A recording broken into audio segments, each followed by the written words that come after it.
for all those who go to San Francisco. Be sure you wear some flowers in your hair.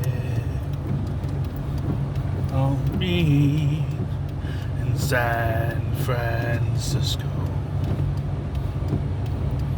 You will meet some gentle people there. All those who go to San Francisco, be sure to wear some flowers in your hair. Won't be in San Francisco.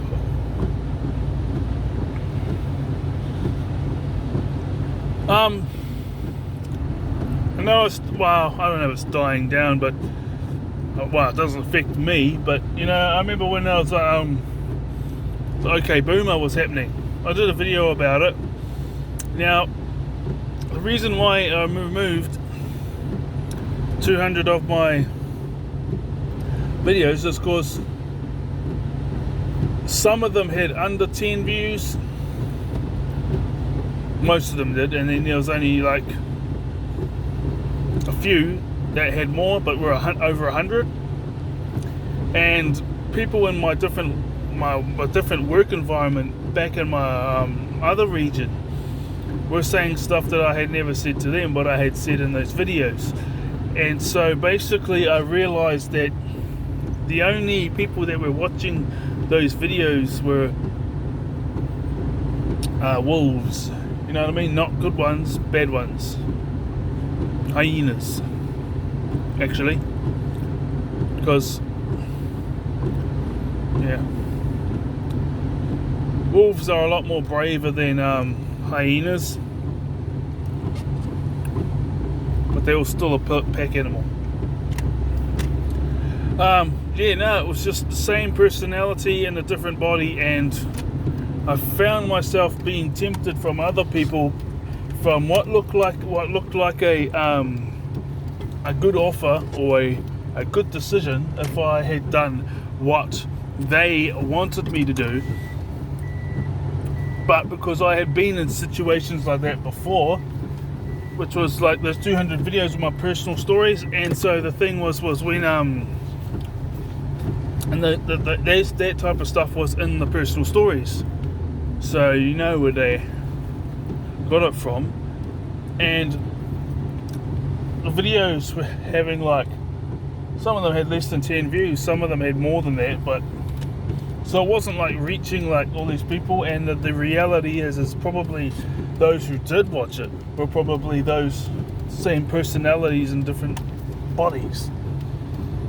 So yeah. But there was one video about how I was saying that school as we know it won't be around in 20 years. The way the world's going, unless things change, it's going to be a place to go learn how to socialize, because these kids have got all these devices and stuff. Now, I had my first cell phone. I could text and call, and I could scroll Google, but there was nowhere near as much as it was today. And I was 16. Got my first phone where I could access Facebook, social media, all that type of stuff when I was 19. So 18. So seeing the difference. But that's the whole. It's gonna be school's gonna go to school to learn how to socialize, because what are the teachers gonna teach the kids that the kids don't already know from searching up on their iPhones? They can teach them life stuff, but you can't really teach someone unless they go through it. So, yeah. I've taken a couple of wrong turns. It's alright. Under a tunnel we go. Oh well. I have to finish this off and go back. I was singing that song because people say that they well, when I say people say, I mean I've seen people, I've heard some people from my generation the millennials, as well as the younger ones, say it in person as well as online. Not heaps of them, but I've heard some of them say it in person. Just a handful or so. Before I nip it. That the baby boomers, that they're the ones who wrecked society and they're the ones who stuffed it up and blah blah blah. And you know what I think about it, when you're always blaming another group of people, you're putting yourself in a disposition where you have no power. So that's not the type of mentality that you want to be searching for. You want to be searching for a solution, not for someone to blame. And first and foremost, the main thing is the solution for your life, not anyone else's. Okay, that's that. Well, they've been saying that they were closed-minded, really racist, that, you know, they all had one way of thinking and weren't open to new ideas, and, you know, all this type of stuff on those OK Boomer memes. Reason why I was singing that song is because if that was the case, you know, and you guys are always talking about love and light, it's nothing new. It's been around for thousands of years. But you see, back in the day of the boomers, if they were so close-minded and not open to new ideas and weren't about love and light and were horrible and all this type of stuff, what's there to explain about the hippie movement? Because weren't the hippies from the same generation? Yes, they were. I'm saying this because whenever you put the blame on some other group or someone else, it's not yourself. You're putting yourself in a disposition where you have no power. Okay? And so, yeah, they may have done some bad stuff, but what do you think our grandchildren are going to say about the millennials? You know, every generation has got its messed up stuff as well as its good stuff, and that's because you learn from experience. I mean, I know you can learn stuff from a book, but that's someone else's experience, and it's your responsibility whether you take it on or not. But you wouldn't have that knowledge of someone in the book if someone hadn't experienced it themselves. So every generation is learning new stuff that wasn't around. Like, the awareness was not around in old generations. So the next generation following us is gonna, you know, the things that are breakthrough knowledge. The things that are breakthrough knowledge of our parents. You know, they went into the world when they were like 18, 19, and then they went back home and all that type of stuff. Or maybe they didn't. They weren't like me and went back home and that. They stayed out. And over the decades, they sacrificed and they did all these things, and they took big risks in order to create a better world, and through their experiences they gained all this knowledge, right? And so if they're healthy parents, they'll pass that knowledge on to us. So that knowledge that they have gained is a result of a life's work of sacrifice and trying new things and life experiences and all that. We'll know by the time we're 20. Then we're the ones doing that for the next generation. You always realize that the next generation is always more onto it than the one before. Well, they should be. You know, and that's natural. So this whole idea of okay boomer, all this type of thing, look, every generation's got its good and bad stuff. And it comes down to it. Oh, they had a real good economy and they messed it up. Well, are you crying because they had a good economy and you don't? So the real reason why is because you wanted it all for yourself? Or are you, you know, because the other hand you got to also realize was they were born and raised by people who had been to World War II. Their grandparents had been to World War One. So quite often they had not because all army veterans are like that, but those who haven't got the right procedures in dealing with the trauma and all that type of stuff can freak out. And you know what happens when people freak out and it's out of control? It comes out on those closest to them. So that's the other side of the thing that they grow up with that we didn't. Anyway, I just think as much as possible, unless it's just absolutely abundantly clear that there's no other way to look about it, it's always good to put yourself in the position of power by not being the victim and blaming other groups as much as do that as less as possible. Be the solution finder, not the blame shifter. That gets you into a more powerful position. That puts you in the advantage. And that's why we need to be thinking that way. And yeah. Oh yeah, someone I think it was done with good intention. Someone at work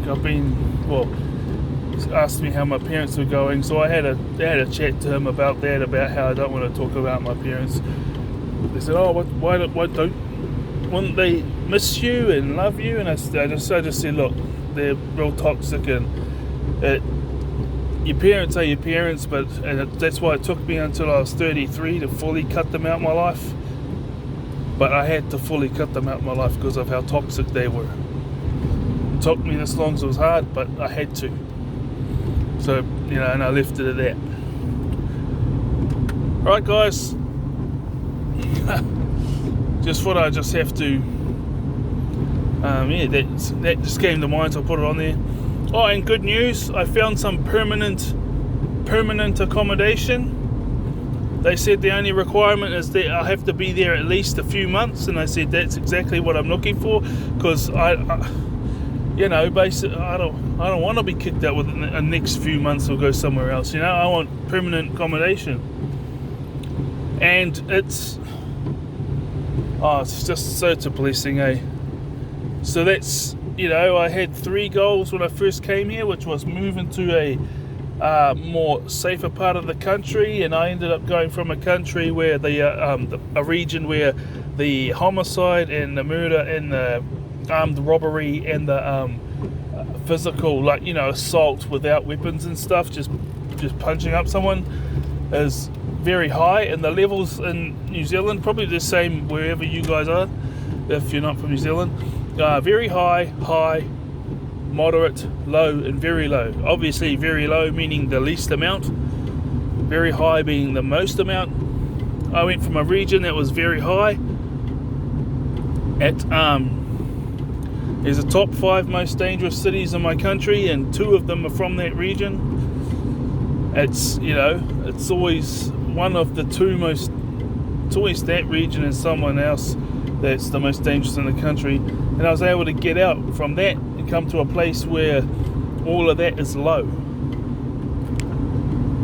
And fraud is very low. Over in the other place where I was, it was high. Not very high, but high. So I got to this much better place. Got a full-time job down here. Got a taekwondo club, but they said they wanted me to not come for a couple of weeks because of the grading, which is fair enough. I'm just the newbie, I understand. And the next 3 goals was 1, to get permanent accommodation, because I took the risk by getting an Airbnb, and then after that, obviously dig my way out of the overdraft, which I was feeling a bit down about today. But I want to thank my mate at work, because we had a downtime when there wasn't much happening, and we had everything solved and everything done, and I was just walking around and trying to do stuff, but at the same time he could see I was feeling down. So I told him about the stuff, and he told me that, oh man, you got all this, you got a full-time job, you got out to another region, you're this and you're that. Most people don't go to another region and find themselves in debt like you have, but you got to do what you got to do to keep safe, and it's only a matter of time before you pay it all off. And I said, yeah, I know it's only a matter of time, but thanks for the reminder. Because that's the plan is, quite often there's 6 days of work. So 6 days optional, obviously. And where I'm going to be staying, $500 will cover all the bills, as well as my groceries, as well as because I give myself $150 for groceries as well as petrol. And then of course the $100 for pat myself on the back, well done for a week's worth of work spending myself.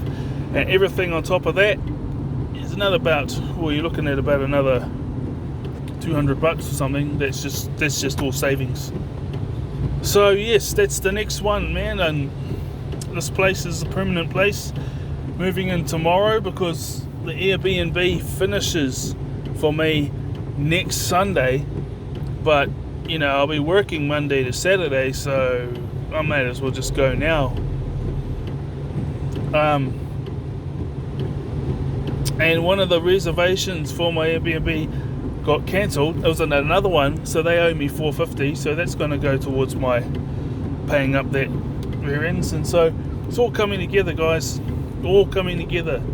And always remember that try in every single situation as hard as you can to be the solution finder, not the blame shifter, so that you can put yourself in a powerful position to overcome those things that have come your way. Okay, guys, all the best. And I turned off a couple, and there's I'm only new to this region, and I've only been at this Airbnb. This Airbnb got hired for 13 days, but I've only been here for 3. So I'm just, I'll head off tomorrow to the permanent accommodation, and I'm gonna finish this video and search up my address. Well, I say my address, the one I'm staying at. Alright. So yeah, to me, that okay boomer meme, I found it funny. I really did find it funny, but at the same time, I just, they're saying all that stuff, and I said, yeah, but they had the hippies, and they had the this, and they had the that. And, that's what I would put in the comments. And then some people reply, oh yeah, but what position we'd be in if they hadn't have done that. So the only reason why they're angry is because they didn't have the economy that they had. So they didn't get it for themselves. But it's like, and I used to say to them, yeah, but would you like to have your father to be a World War II survivor and your mother be a World War I survivor? Especially if they don't have the right mechanisms in order to deal with the trauma that can come out. That's something that you got to keep that in mind. Alright, guys, and to all those who have served in the army, I hope you guys are living a blessed life like you deserve. I hope all your family's healthy, and with the trauma and stuff from war, if you got it, I hope you guys are getting the support you need from your government. So yeah, okay. Alright, guys, bye bye.